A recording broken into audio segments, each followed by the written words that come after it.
Hey, welcome to Nourishable. I'm Dr. Lara. I'm about to head over to the American Society of Nutrition conference for another full day of sessions.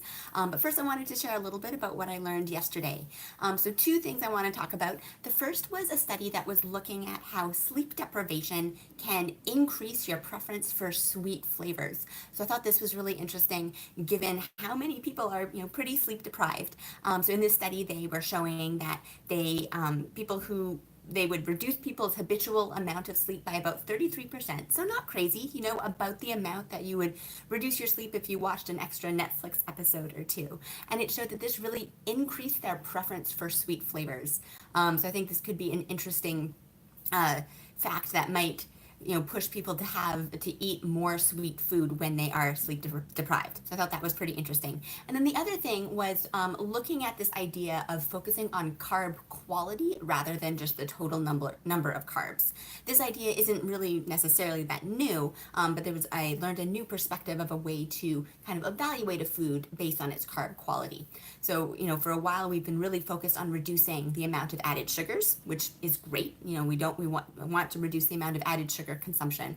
But also we really should be trying to reduce the amount of just starch consumption. Starch is really just a bunch of little glucose molecules all linked together, so they're kind of like a hidden sugar.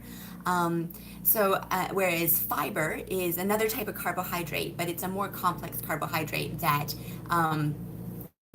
is really beneficial for us. It slows down your blood glucose spikes and so forth. Really good to nourish your microbiome.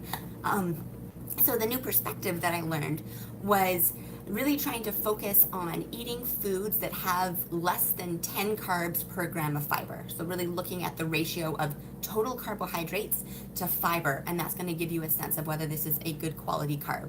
So this could be something particularly useful if you're at the grocery store, you're looking in the cereal section, and you can look at the nutrition facts panel and compare the total number of carbs to the total number of grams of fiber and look at the ratio. So again, aiming for less than 10 total grams of carbs per gram of fiber.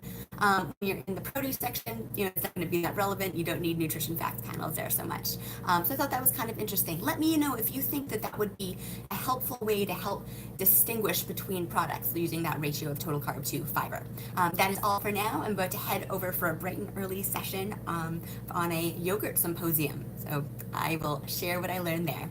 Bye. That's what's